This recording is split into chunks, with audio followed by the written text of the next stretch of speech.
नमस्कार, आदाब, सत श्री अकाल। तो कैसे हैं सब? आशा करते हैं बेहतर होंगे, बेहतरीन होंगे, स्वस्थ होंगे, मस्त होंगे, तंदुरुस्त होंगे। तो जैसा कि दोस्त कल की क्लास में हम लोगों ने कुछ क्वेश्चनों को किया, बाकी बचे हुए क्वेश्चनों पे आज बात करेंगे। और आप देख पा रहे हैं आज की क्लास का पहला सवाल क्या है। इनमें से कौन सा व्यंजन अल्पप्राण है?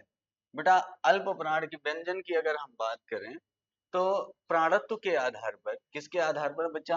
प्राणत्व के आधार पर वर्णों को दो भागों में बांटा जाता है। किसके आधार पर? तो आप बोलेंगे प्राणत्व के आधार पर। प्राणत्व, या फिर आप कह सकते हो बच्चा श्वास के आधार पर वर्णों को दो भागों में बांटा जाता है। वो कौन कौन से होंगे? तो ध्यान दीजिएगा, वो बच्चा दो आपके होंगे, एक अल्प प्राण होगा और दूसरा महाप्राण। अल्प प्राण और दूसरा क्या बेटा होगा? आपका महाप्राण होगा। महाप्राण थोड़ा सा समझते हैं बुआ कि अल्प प्राण और महाप्राण कहते किसे हैं। अल्प का मतलब होता है कम और प्राण का अर्थ होता है वायु। यानी जिन वर्णों के उच्चारण में कम वायु खर्च होती है या कम श्वास लगती है, उन्हें क्या कहा जाता है?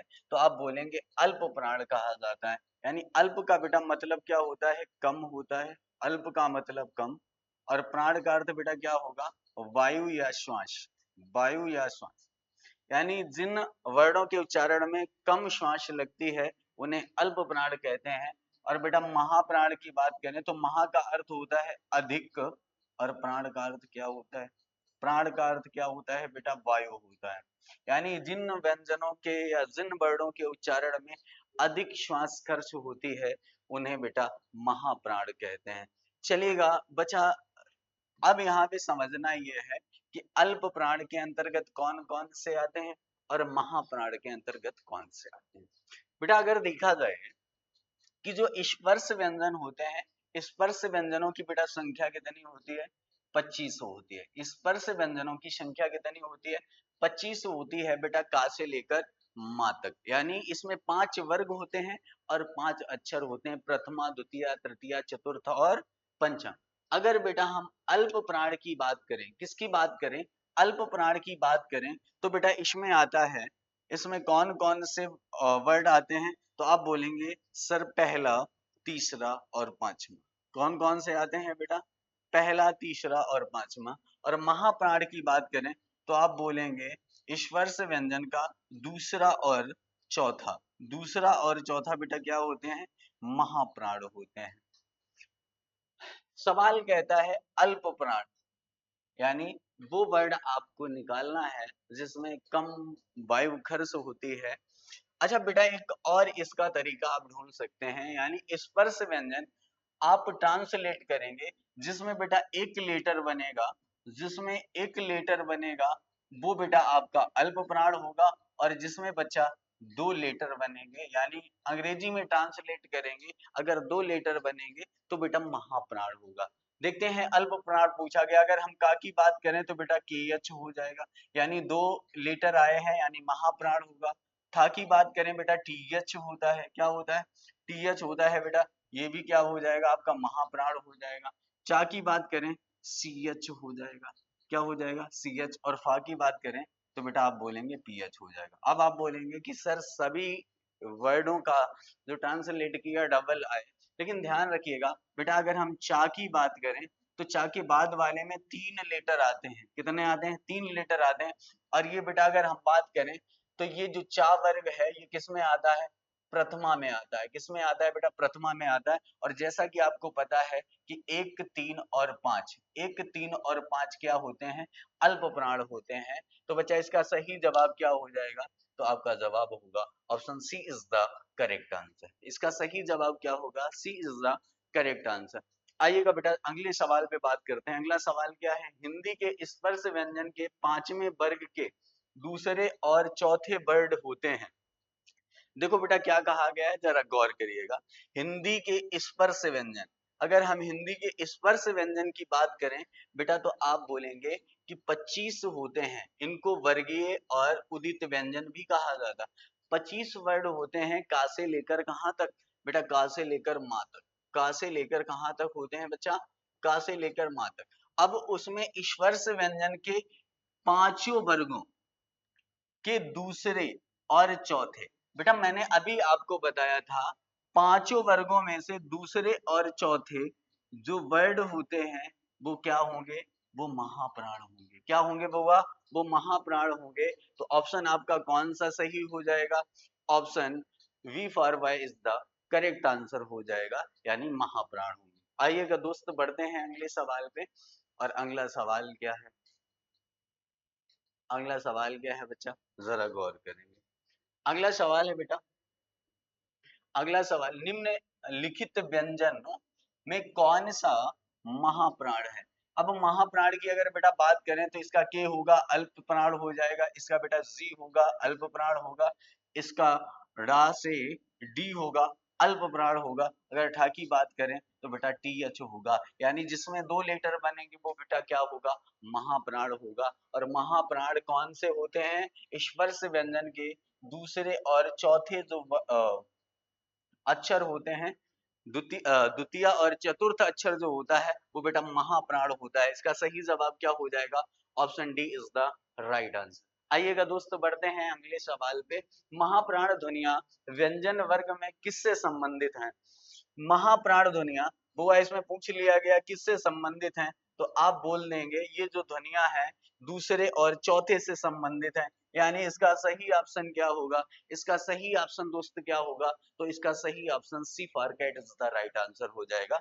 आइएगा दोस्त बढ़ते हैं अगले सवाल पे। अगला सवाल क्या कहता है, अगला सवाल बउआ क्या कहता है, जरा ध्यान दीजिए।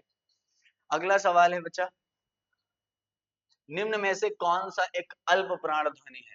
तो अल्प प्राण ध्वनि यानी स्पर्श व्यंजन की पहला, तीसरा और पंचमा जो अक्षर होते हैं ये बेटा अल्प प्राण होते हैं। पहला, तीसरा और पंचमा अक्षर जो होते हैं ये दोस्त अल्प प्राण होते हैं।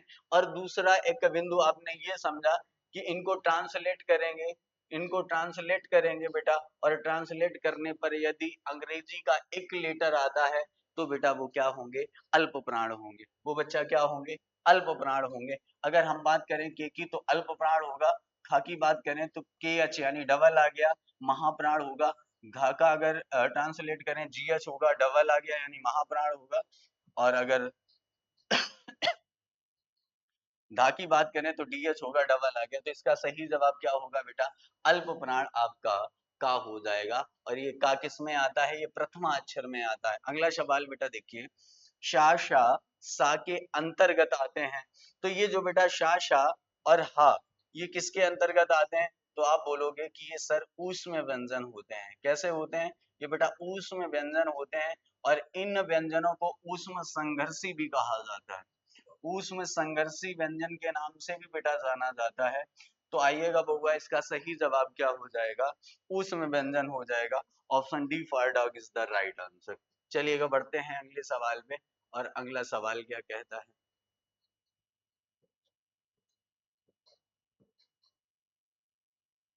आइएगा अगले सवाल पे बात करते हैं। अगला सवाल बच्चा दिया गया है, अनुनासिक व्यंजन कौन होते हैं। अनुनासिक व्यंजन कौन होते हैं। अगर हम अनुनासिक व्यंजन की बात करें, अनुनासिक, सबसे पहली बात तो अनुनासिक को आप समझ लीजिएगा। अगर हम अनुनासिक की बेटा बात करें,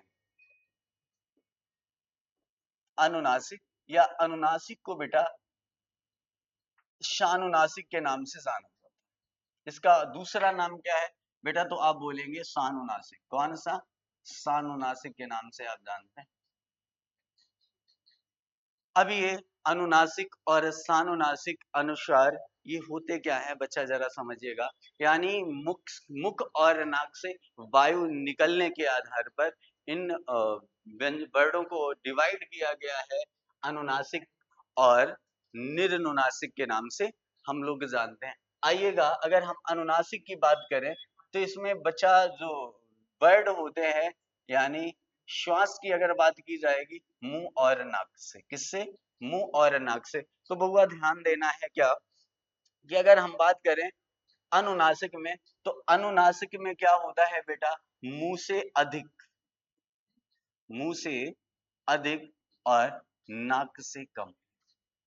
मुंह से अधिक और नाक से कम, यानी वे वर्ड या वे ध्वनियां जिनके उच्चारण में मुंह से अधिक और नाक से कम वायु निकलती है उन्हें क्या कहा जाता है? अनुनासिक या शानुनासिक कहा जाता है।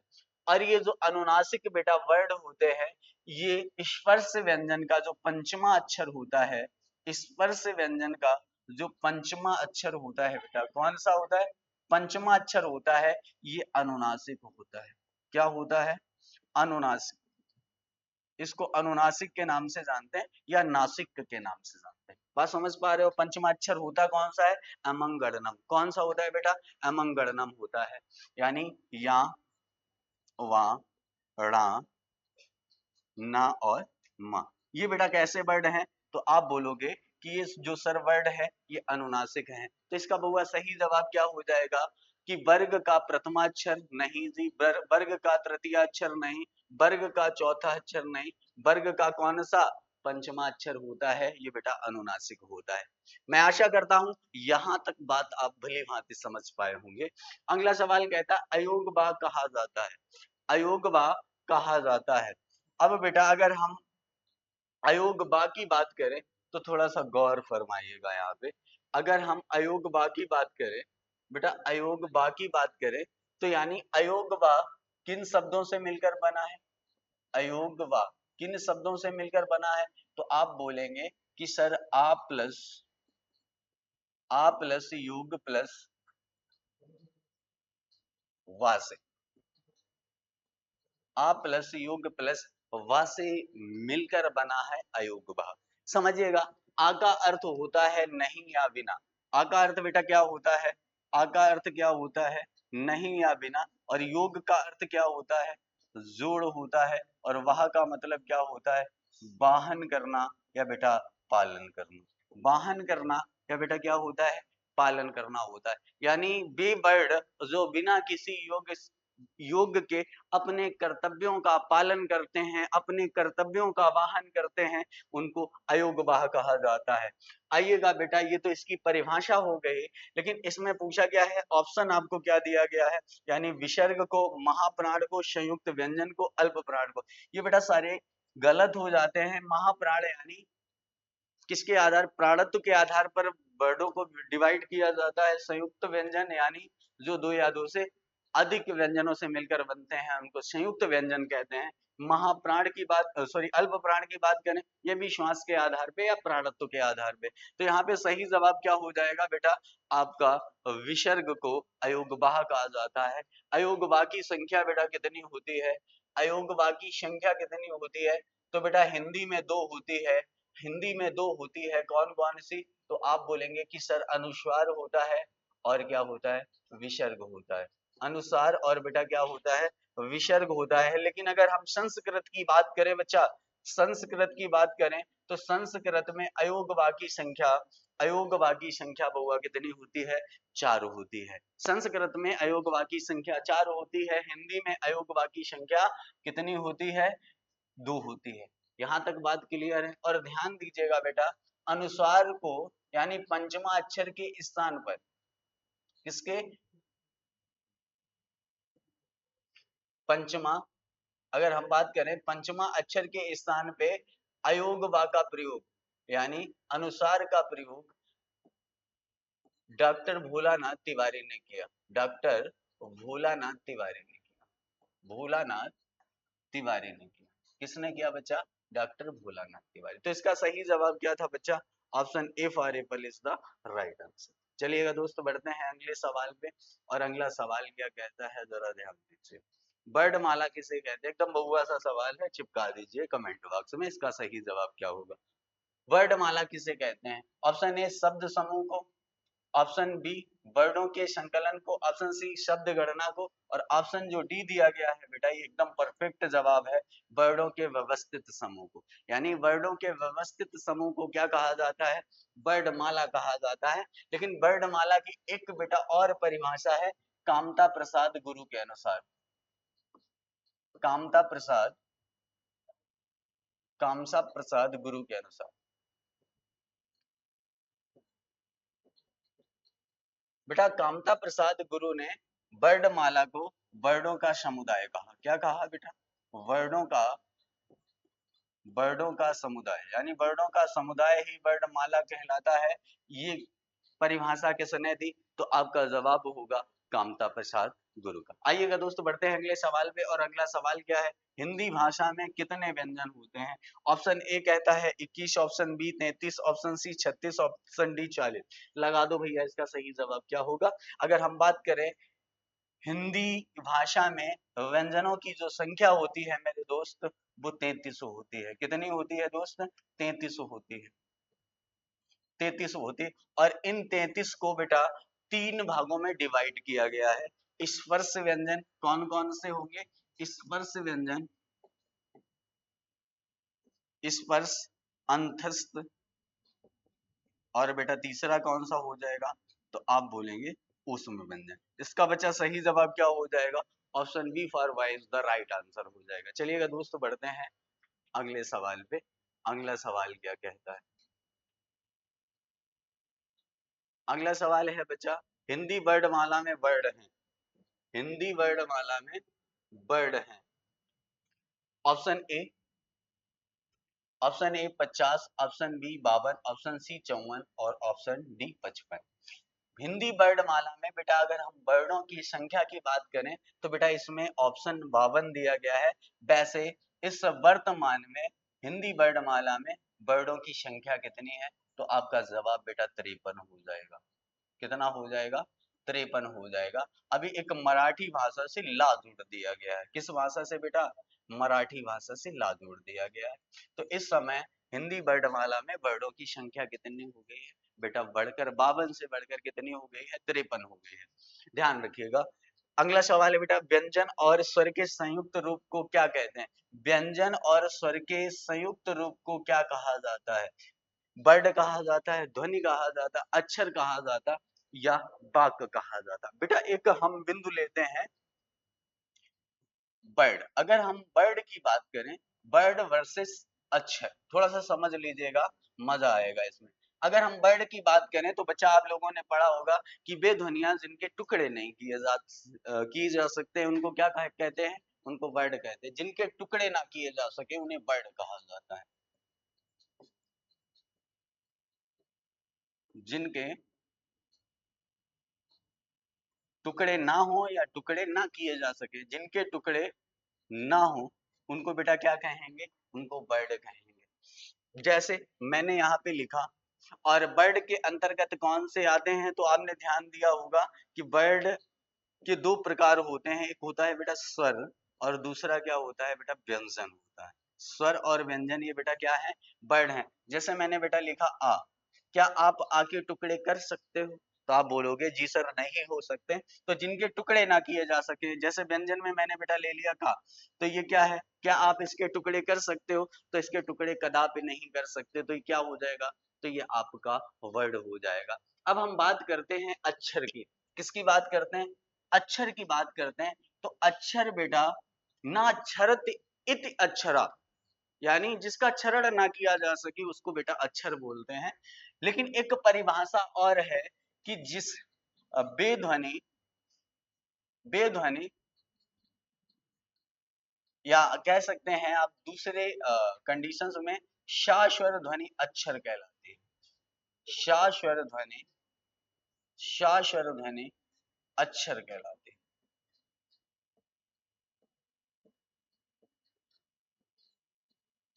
शाश्वर ध्वनि बेटा क्या होगी? अक्षर कहलाएगी। यानी जिस ध्वनि के साथ स्वर हो, जिस ध्वनि के साथ स्वर हो बेटा वो क्या कहलाएगा? वो अक्षर कहलाएगा। जैसे मैंने फॉर एग्जाम्पल लिया, मैंने कह दिया का, मैंने एग्जाम्पल लिया बेटा और बोल दिया आपसे का। मैं आपसे पूछूं क्या बेटा इस ध्वनि के साथ स्वर है? क्या इस ध्वनि के साथ स्वर है बच्चा? तो आप बोलेंगे जी सर बिल्कुल। ये बेटा का प्लस आ से मिलकर बना है। किससे मिलकर बना है? का प्लस आ से मिलकर बना है। किससे मिलकर बना है बेटा? का प्लस आ से मिलकर बना है। क्या इस ध्वनि के साथ, ये जो का ध्वनि है, क्या इसके साथ बउआ देखो स्वर है? तो आप बोलेंगे जी सर बिल्कुल है। यानी जिस ध्वनि के साथ स्वर होगा वो क्या कहलाएगा, अक्षर कहलाएगा। मैं आशा करता हूं अब इस सवाल का आप जवाब बड़ा आसानी पूर्वक दे सकते हैं। इसमें कहा गया व्यंजन और स्वर के संयुक्त रूप को क्या कहते हैं, यानी व्यंजन। तो मैंने यहाँ पे लिखा का, क्या लिखा बेटा, का लिख लें, खा लिख लें, गा लिख लें, कुछ भी लिख सकते हैं। और इसको मैंने तोड़ा तो आपको क्या मिलेगा, यानी खा पे हलंत लगा देंगे और प्लस इसके साथ स्वर जोड़ देंगे। खा और प्लस आ, खा क्या है बेटा, आपका व्यंजन है, और आ क्या है, आपका स्वर है, और इन दोनों का जो संयुक्त रूप होता है वो खा बनता है। और ये किसके अंतर्गत, यानी जिस व्यंजन के साथ स्वर होता है वो अक्षर होता है। क्या होता है बेटा, वो अक्षर होता है। तो इसका सही जवाब क्या हो जाएगा, option C for cat is the right answer हो जाएगा। चलिएगा दोस्त, यहाँ पे बेटा थोड़ा सा करेक्ट करना है। देखिएगा मैंने 53 करवाया था यहाँ पे आंसर में, क्योंकि ऑप्शन में आपको 52 ही दिया गया था। तो प्लस आप एक और कर लेंगे, यानी वर्णमाला में वर्णों की संख्या कितनी है, 53 है, याद रखिए। कितनी है बच्चा, 53 है। अगला सवाल में बात करते हैं। अगला सवाल क्या दिया गया, हिंदी भाषा में कितने स्वर हैं। अगर हम हिंदी भाषा की बात करें तो हिंदी भाषा में बेटा स्वरों की जो संख्या होती है, यानी स्वर कहते हैं किसे, बेध्वनि जो स्वतंत्र रूप से बोली जाती हैं, बेध्वनि जो स्वतंत्र रूप से बोली जाती है उन्हें स्वर कहते हैं। और स्वरों की संख्या कितनी है, तो बउआ आप किसी भी कंडीशंस में आप आंसर गलत नहीं करेंगे, आंसर क्या हो जाएगा, 11 हो जाएगा। स्वरों की संख्या कितनी है, तो आप 11 बताएंगे। यानी बेटा आ से लेकर औ तक कितने स्वर होते हैं, आप बोलेंगे 11 होते हैं। तो इसका सही जवाब दोस्त कितना हो जाएगा, 11 हो जाएगा। अगला सवाल है, भाषा की सबसे छोटी इकाई कौन सी है, शब्द, व्यंजन, स्वर और वर्ड। अगर हम बेटा भाषा की सबसे छोटी इकाई की बात करें तो जो लघुत्तम इकाई होती है, जो छोटी इकाई होती है बेटा, वो वर्ड होती है। क्या होती है, वर्ड होती है। आप ध्वनि भी कह सकते हैं, वर्ड या ध्वनि। लेकिन यहाँ पे एक और बिंदु बन सकता है, आपसे पूछ लिया जाएगा कि भाषा की लघुत्तम मौखिक इकाई कौन सी है। अगर मौखिक इकाई की बात की जाएगी तो आपकी ध्वनि हो जाएगी। भाषा की लघुत्तम मौखिक इकाई कौन सी है, तो आपका बेटा जवाब क्या होगा, ध्वनि होगा। अगर आपसे पूछ दिया जाए कि भाषा की लघुत्तम लिपिबद्ध इकाई कौन सी है, लिपिबद्ध इकाई कौन सी है, तो बेटा आपका जवाब क्या हो जाएगा, वर्ड हो जाएगा। और बेटा ध्वनि को स्वनिम भी कहा जाता है, ध्वनि को स्वनिम के नाम से भी जानते हैं, और बेटा ध्वनि को रूपिम के नाम से भी जानते हैं। रूपिम, स्वनिम और रूपिम दोनों के नाम से जानते हैं। तो इसका सही जवाब बेटा क्या हो जाएगा कि भाषा की छोटी इकाई क्या हो जाएगी। यहाँ पे ऑप्शन में बेटा वर्ड दिया गया है तो वर्ड हो जाएगा। अगर यहाँ पे बच्चा अगर ध्वनि दिया जाता तो आप ध्वनि आंसर कर सकते थे। ध्यान दीजिएगा, अगर यहाँ पे ये बेटा पूछ लेता कि भाषा की, आइएगा थोड़ा सा और बिंदु इसमें इंक्लूड कर लेते हैं। अगर आपसे कह दे कि भाषा की सार्थक इकाई क्या है, भाषा की सार्थक इकाई क्या है, भाषा की सार्थक, भाषा की सार्थक इकाई क्या है बच्चा, तो आपका जवाब हो जाएगा भाषा की सार्थक इकाई वाक्य होता है। भाषा की सार्थक इकाई क्या होती है, वाक्य होती है। और बेटा एक दूसरा बिंदु और पूछ लिया जाए आपसे कि भाषा की सार्थक लघुत्तम इकाई क्या होगी, भाषा की सार्थक लघुत्तम इकाई क्या होगी, सार्थक लघुत्तम इकाई। तो बेटा आपका जवाब क्या होगा, भाषा की सार्थक लघुत्तम इकाई शब्द होता है। भाषा की सार्थक लघुत्तम इकाई क्या होती है बेटा, तो शब्द होती है। और एक बिंदु पूछ लिया जाएगा बेटा, आइएगा भाषा की,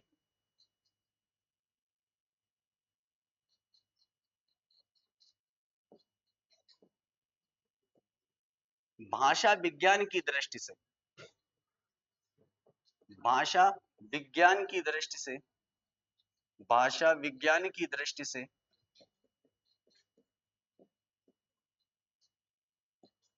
भाषा की लघुत्तम इकाई, भाषा की लघुत्तम इकाई क्या होती है, तो आपका बेटा जवाब होगा रूपिम। क्या होगा, रूपिम। यहां तक बात क्लियर है। बुआ देखते हैं अगले बिंदु पे।